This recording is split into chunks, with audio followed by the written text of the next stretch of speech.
Welcome back to of the record. ఆ నియోజకవర్గంలో party cadre పరిస్థితి అగమ్యగోచరంగా మారింది.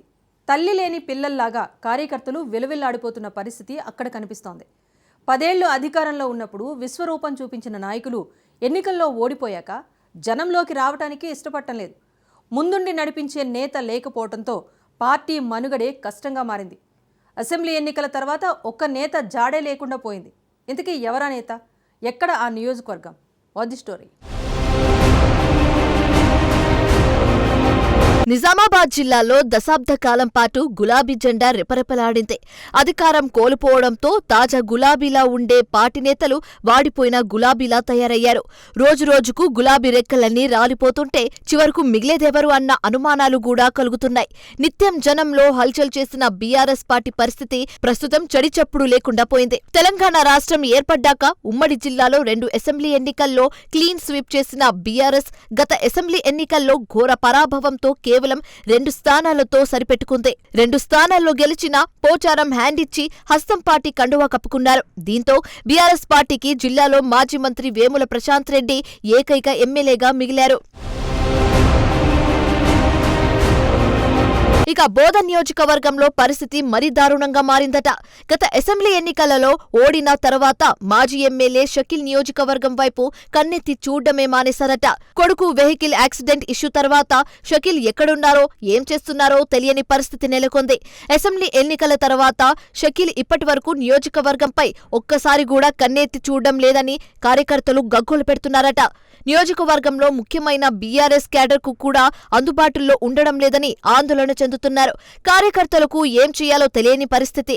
అధికారం కోల్పోవడంతో అనేక మంది ఇతర పార్టీలోకి వలసలు వెళ్తుంటే మిగిలిన వారు ఏం చేయాలో పాలుకోక అయోమయంలో కొట్టుమిట్టాడుతున్నారట. మాజీ ఎమ్మెల్యే షకీల్ లేకపోయినా ఆయన తర్వాత పార్టీని నడిపించే లీడరే కరువయ్యారని కార్యకర్తలు వాపోతున్నారు. పార్టీ హైకమాండ్ కూడా బోధన్ నియోజకవర్గంపై దృష్టి సారించలేదు. మాజీ ఎమ్మెల్యే షకీల్ పార్టీలో యాక్టివ్ కాకపోతే ఇతర నాయకులకైనా పగ్గాలు అప్పగిస్తారా అని కార్యకర్తలు ఆశగా ఎదురుచూస్తున్నారు. అధికారంలో ఉన్నప్పుడు పెట్టని కోటలా ఉన్న నియోజకవర్గాన్ని ఎన్నికల్లో ఓడిపోయినంత మాత్రాన పట్టించుకోకపోతే ఎలా అని కార్యకర్తలు, అభిమానులు తీవ్ర అసంతృప్తితో రగిలిపోతున్నారు. పార్టీని నడిపించే నాయకులను ప్రోత్సహించే విషయంలో పార్టీ హైకమాండ్ ఎలాంటి నిర్ణయం తీసుకోలేక దాటవేస్తుండడం పార్టీ శ్రేణులను నిరాశకు గురిచేస్తుంది. పార్టీలో ఎవరికి టచ్లో ఉండాలో తెలియని పరిస్థితి నెలకొంది. అసెంబ్లీ ఎన్నికల తర్వాత కొన్ని రోజులు షకీల్ సతీమణి ఆయిషా ఫాతిమా నియోజకవర్గంలో క్యాడర్కు అందుబాటులో ఉన్నారు. కొద్ది రోజుల తర్వాత క్రమంగా ఆమె కూడా క్యాడర్కు దూరం జరుగుతుండటంతో కార్యకర్తలకు దిక్కుతోచడం లేదట. నియోజకవర్గంలో బీఆర్ఎస్ పార్టీకి పెద్ద దిక్కు ఎవరో తెలియడం లేదని నిరాశలో కూరుకుపోతుంటే పార్టీలో కొనసాగితే భవిష్యత్తు ఉండదని నిర్ధారించుకుంటున్న వారు పక్క పార్టీల వైపు తొంగి చూస్తున్నారు. ఎన్నికల ముందు గ్యారెంటీల పేరుతో ఆకర్షణీయమైన హామీలిచ్చి అధికారం కైవసం చేసుకున్న కాంగ్రెస్ పార్టీ కొలువుతీరిన ఏడాది పూర్తయినా అనేక హామీలు అమలు చేయలేక సతమతమవుతోంది. ఇదే అదునుగా ప్రభుత్వంపై వ్యతిరేకత పెరిగేలా పార్టీ కార్యక్రమాలు చేద్దామంటూ ఎవరు పట్టించుకోవడం లేదని, తమ కష్ట నష్టాల గురించి ఎవరికి చెప్పుకోవాలో తెలియడం లేదని గులాబీ కార్యకర్తలు వాపోతున్నారు. అసెంబ్లీ ఎన్నికల్లో ఓటమికి ప్రతీకారంగా స్థానిక సంస్థల ఎన్నికల్లో సత్తా చాటుదామని తహతలాడుతుంటే ప్రోత్సాహించడం సంగతి దేవుడికెరుగు. కనీసం పట్టించుకొని పలకరించేవారే పార్టీలో కనిపించడం లేదని ఆగ్రహంతో రగిలిపోతున్నారు. ఒకవైపు స్థానిక సంస్థల ఎన్నికలు ముంచుకొస్తున్నాయి.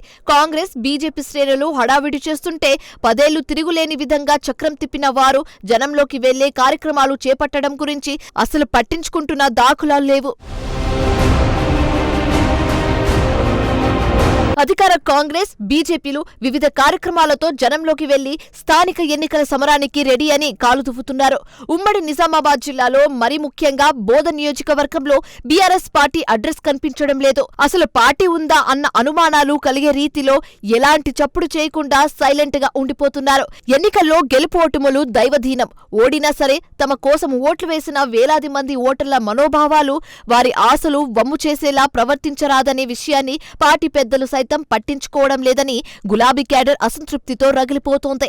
గత ఎన్నికల్లో బీఆర్ఎస్ పార్టీ కోసం కష్టపడ్డ వారిని గుర్తించే వారే లేకుండా పోయారని బాధపడుతున్నారట. మాజీ ఎమ్మెల్యే షకీల్ స్థానికంగా లేకపోవటం బీఆర్ఎస్ పార్టీకి ఇబ్బందిగా మారింది. మరోవైపు ఎమ్మెల్సీ కవిత మెట్టినిల్లు బోధన్ నియోజకవర్గంలోనే ఉంది. తన మెట్టినిల్లు కాబట్టి ఎమ్మెల్సీ కవిత బోధన్ నియోజకవర్గంపై ఎప్పుడు ప్రత్యేక శ్రద్ధ చూపించేవారు. ప్రస్తుతం ఆమె కూడా జిల్లాకు రేర్గా వచ్చి వెళ్తున్నారట.